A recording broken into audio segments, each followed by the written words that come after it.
का रहने वाला है जो अक्सर 11th-12th का बेसिक मजबूत करता है और IIT जी और NDA का में क्वेश्चंस बनते हैं इसके आधार पे। तो जो आज का टॉपिक है हम लोग का वो है इंडिसेस। जैसे कि आप देख रहे हैं कि क्या है इंडिसेस। इंडिसेस का यदि हम हिंदी बोलेंगे तो इसका होगा घातांक। घातांक अब देखिए जो हिंदी समझ रहे हैं वो घातांक समझेंगे और जिनको हिंदी बिल्कुल समझ में नहीं आ रहा है तो वो इंडिसेस लिखेंगे। ठीक है, तो देखिए इंडिसेस होता क्या है।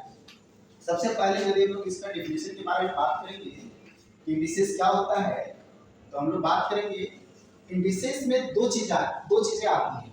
वो आती है, एक होता है बेस और एक होता है उसका पावर। तो पावर को हम लोग एक्सपोनेंट भी बोलते हैं और उसको पावर भी बोलते हैं। और देखिए तो यहाँ हम लोग दो चीज के बारे में बात करेंगे। एक बात करेंगे बेस के बारे में और एक बात करेंगे पावर के बारे में। तो देखिए इसके डिफिनेशन को हम लोग यदि बेस और पावर को दिखाना चाहते हैं तो क्या होगा कि ए हम लोग बेस को कोई हम लोग नंबर ये मान लेते हैं कांस्टेंट जो ए है और पावर को हम लोग मान लेते हैं एम। तो यदि हम लोग इसको हम लोग डिनोट करेंगे तो डिनोट कैसे करेंगे कि ए टू द पावर एम, यानी ए टू द पावर क्या है एम, यानी कि जो हमारा बेस है वो बेस क्या है ए है और पावर क्या है एम। तो बेस और पावर में क्या है, इसको यदि हम लोग एक्सपेंड करेंगे तो हम लोग को मिलेगा a into A into A into A और ये कहाँ तक जाएगा तो a टाइम्स तक m टाइम्स तक जाएगा। यानी कि ये एक वैसा नंबर है जो लगातार खुद से मल्टीप्लाई होते जा रहा है। तो इसको हम लोग बोल सकते हैं कि क्या है m टाइम्स तक ये जा रहा है। कितना जा रहा है m टाइम्स तक जा रहा है, यानी कि m गुना तक यह बढ़ रहा है। क्योंकि हम लोग काउंट यह नहीं करेंगे। जैसे मान लीजिए 3 तक काउंट करेंगे 3 तक तो इसका पावर हो जाएगा 3 into the power 3। 4 तक करेंगे तो 8 to the power 4। तो इसी तरह हम लोग को पता नहीं है कि कहाँ तक जाएगा, इसलिए हम लोग पावर कितना ले लिए हैं m, यानी कि m टाइम्स तक ये जाएगा। तो यहाँ से यदि हम लोग देखते हैं इसका एग्जाम्पल यदि लेते हैं तो देखिए यदि मान लीजिए a का वैल्यू हम लोग 2 ले रहे हैं, ये पहला एग्जाम्पल ले रहे हैं तो a to the power 2 है और m का वैल्यू मान लीजिए 5 है। तो हम लोग इसको एक्सपेंड कैसे करेंगे 2 into 2 into 2 into 2 into 2, यानी कि कितना बार लिखेंगे 2 हमारा बेस है, जो बेस कहाँ तक गया है तो एक्सपोनेंट तक गया है। एक्सपोनेंट क्या है हमारा पावर है। पावर को हम लोग एक्सपोनेंट भी बोलते हैं। पावर को क्या बोलते हैं एक्सपोनेंट। इसको हम लोग एक्सपोनेंट भी बोल सकते हैं और पावर भी बोल सकते हैं। तो ये हमारा 2 जो है वो कहाँ तक गया है 5 तक, यानी हम लोग बोल सकते हैं क्या कि ये 5 टाइम्स तक है।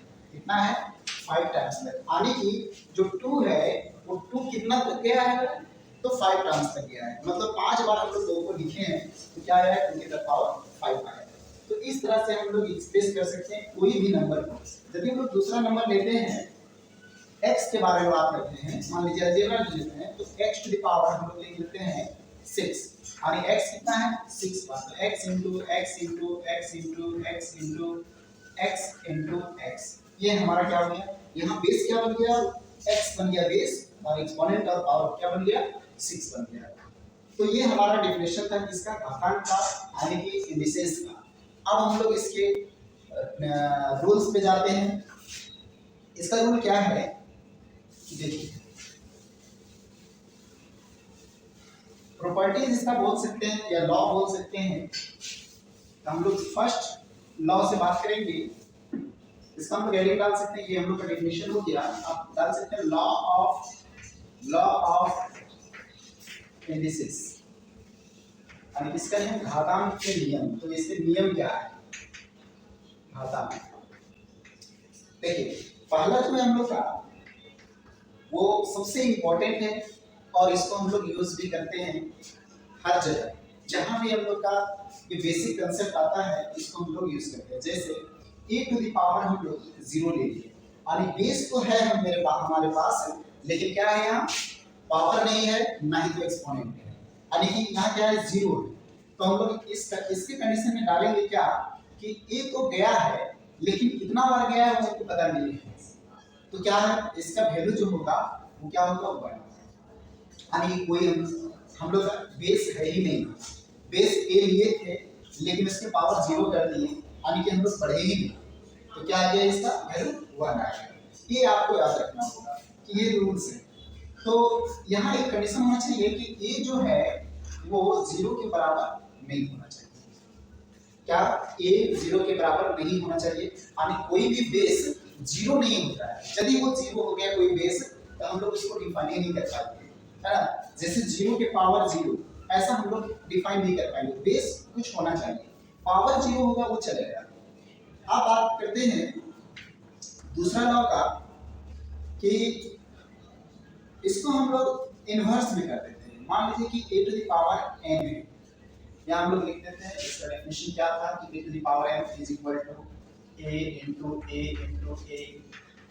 डॉट डॉट a कहाँ तक जाएगा तो m टाइम्स तक जाएगा।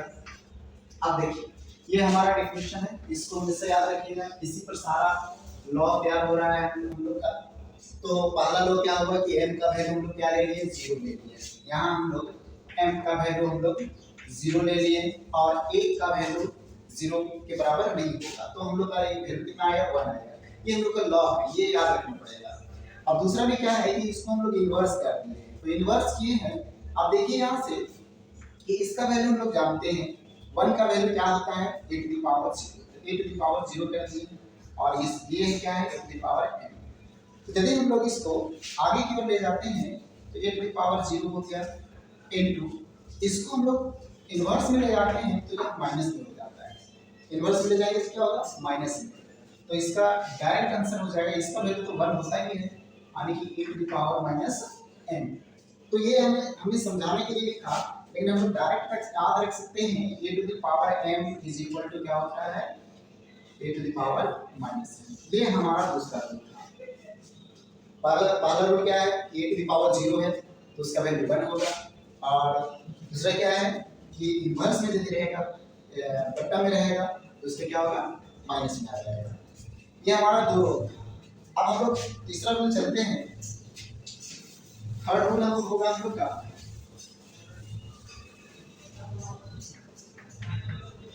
थर्ड रूल है हम लोग का कि a to the power m into a to the power n। यहाँ देखिए हम लोग बेस यहाँ दो सेम लिए हैं, एक ही बेस है, दो जगह लिखे हैं लेकिन इसका पावर क्या है अलग अलग है, यानी एक्सपोनेंट क्या है इसका अलग अलग है। तो यदि हम लोग इस तरीके से देखते हैं तो ये क्या होता है कि बेस जो है वो सेम रहता है और पावर का क्या होता है एडिशन होता है, तो यहाँ एडिशन होगा m प्लस n। ये रूल हम लोग को याद रखना होगा कि क्या होगा a to the power m plus n। अब यहाँ देखिए चौथा रूल क्या होगा कि ये मल्टीप्लाई में था, अब हम लोग डिवाइड में लेते हैं कि a to the power m है और a to the divided by a to the power n है। m और n क्या है यहाँ अलग अलग एक्सपोनेंट है और अलग अलग पावर है। तो इसका क्या रूल होगा कि a to the power m है इनटू इसको यदि हम लोग इनवर्स में ले जाते हैं तो a to the power minus n आएगा, और फिर यही रूल यदि हम लोग लगाते हैं थर्ड रूल तो बेस सेम है तो बेस ये होगा और पावर का एडिशन होता है, तो यहाँ एडिशन होने की वजह क्या होगा माइनस हो जाएगा, क्योंकि एक साइड हमारा क्या है माइनस, प्लस हो रहा है लेकिन ये जुड़ रहा है। ये हमारा चौथा। लास्ट हम लोग का पांचवा जो है वो क्या है कि यदि कोई एक्सपोनेंट ये कोई बेस a है और उसका एक्सपोनेंट या फिर पावर m है और उसके पावर फिर यदि हम लोग n करते हैं, मतलब एक बेस फिक्स कर दिए फिर उस पे पावर चढ़ा रहे हैं और उस पूरे पे हम लोग पावर दे रहे हैं एक्सपोनेंट दे रहे हैं, तो इसका वैल्यू क्या होगा a to the power m into n, यानी पावर्स का क्या होगा यहाँ मल्टीप्लाई होगा और बेस हम लोग का क्या रहेगा सेम रहेगा, है ना। तो ये हम लोग का क्या हुआ कि लॉ हो गया, यानी कि ये विशेष का एक बेसिक रूल है, इतना आपको याद रखना पड़ेगा। किसी भी क्वेश्चन में ये कंसेप्ट यूज हो जाता है, खास करके अलजेब्रा जहाँ यूज होगा वहाँ तो ये यूज होना ही है ना। और इससे क्या होता है कि क्वेश्चन बनाने में बहुत हेल्पफुल मिलता है, बहुत आसान बना देता है। आप चाहे कोई कंपटीशन की तैयारी कर रहे हो या फिर आप 11th 12th या फिर NDA और IIT का तैयारी कर रहे हो, तो ये हर जगह रूल है। मैथ्स का ये क्या है, बेसिक कंसेप्ट है। तो हम लोग नेक्स्ट क्लास में देखेंगे, इसका कुछ एग्जाम्पल देखेंगे।